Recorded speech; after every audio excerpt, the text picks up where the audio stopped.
আমি ইতিমধ্যে ইসরাফিল আলাইহিস সালামের সৃষ্টি এবং তার কাজ সম্পর্কে কিছুটা ধারণা দিয়েছিলাম। আজকে আমি আবারও ফেরেশতাদের সম্পর্কে ধারণা দেওয়ার জন্য আপনাদের সামনে উপস্থিত হয়েছি।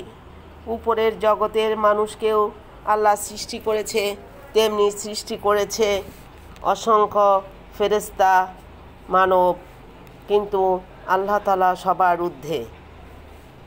আল্লাহ তাআলা বলুন, আমি কি আল্লাহ ব্যতীত অন্য কাউকে আমার রক্ষক হিসাবে গ্রহণ করব? সে বলবে যে আল্লাহ আসমান ও জমিন স্রষ্টা, যিনি সবাইকে খাওয়ান কিন্তু তিনি কিছু খান না। আনাম সূরা আয়াত। মানুষের খাদ্যের প্রয়োজন, আল্লাহর কি খাবার প্রয়োজন হয় না? মানুষের ঘুমের প্রয়োজন আছে। আল্লাহ রাব্বুল আলামিন বলেন তাকে ঘুম এবং তন্দ্রা স্পর্শ করে না। আল্লাহর ঘুমের কোনো প্রয়োজন হয় না, মানুষের ঘুমের প্রয়োজন হয়, বিশ্রামের প্রয়োজন, খাদ্যের প্রয়োজন। আল্লাহ কিভাবে আসবেন, একই সময়ে মরণশীল এবং অমর হবেন, এটা অযৌক্তিক। কারণ আল্লাহ যেমন সব মানুষের সৃষ্টি করেছে, তেমনি সব মানুষকে মৃত্যু দিয়ে তার কাছে নিয়ে যাবেন। তখন ফেরেশতারা সেই কাজগুলো করবেন। এক এক ফেরেশতা এক একটা কাজে নিয়োজিত। এখন আমরা ইসরাফিল ফেরেশতার পরিচয় দেখেছি। এর 500 বছর পর হজরত ইসরাফিল আলাইহিস সালামের 500 সৃষ্টির 500 বছর পর মহান আল্লাহ হজরত মিকাইল আলাইহিস সালামকে সৃষ্টি করেন। তার দেহ অসংখ্য জাফরানি রঙের পালক দ্বারা আচ্ছাদিত। প্রতিটি পালকে অসংখ্য মুখ ও চোখ রয়েছে। প্রতিটি মুখে অগণিত জিহ্বা রয়েছে, যে জিহ্বা দ্বারা অসংখ্য ভাষায় আল্লাহ তাআলার জিকির করে থাকে। তার প্রতি চোখ অশ্রু বর্ষণ করে মোমেন ও পাপীদের জন্য আল্লাহর দরবারে ক্ষমা করে থাকে। তার প্রতি চোখ অশ্রু বর্ষণ করে মোমেন ও পাপীদের জন্য আল্লাহর দরবারে ক্ষমা প্রার্থনা করে থাকে। তার অসংখ্য অশ্রু বিন্দু দ্বারা মহান আল্লাহ তার আকৃতিতে অসংখ্য ফেরেশতা সৃষ্টি করেন। এই ফেরেশতা রুহানি ফেরেশতা নামে পরিচিত। তারাই মহাপ্রলয় অবধি আল্লাহ পাকের তাসবিহ তাহলিল পড়তে নিয়োজিত থাকবেন। হজরত আজরাইল আলাইহিস সালাম হজরত ইসরাফিল আলাইহিস সালামের আকৃতি বিশিষ্ট। তিনিও অগণিত মুখ, জিহ্বা এবং পালকের অধিকারী। এক এক ফেরেশতার এক এক দায়িত্ব মহান আল্লাহ পাক সৃষ্টি করেন। এরা সমস্ত ফেরেশতা মানব সব কিছুই আমারই সৃষ্টি।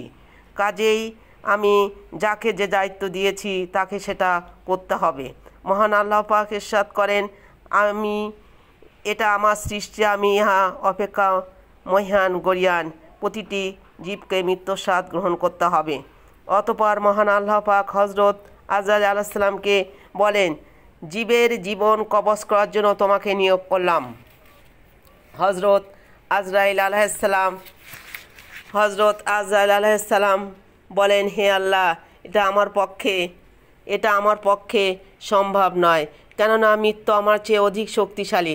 তখন মহান আল্লাহ পাক তাকে মৃত্যুর চেয়ে অধিক শক্তিশালী করে মৃত্যুকে তার আয়ত্তাধীন করে দেন। তারপর মৃত্যু আরজ করল, হে আল্লাহ, আমাকে একবার উচ্চ স্বরে কিছু বলতে অনুমতি দিন।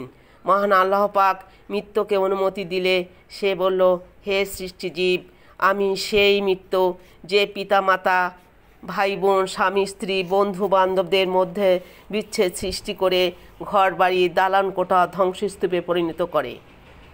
তোমরা বিরাটকায় দালানে থাকলেও আমি তোমাদের নিকট পৌঁছে যাব।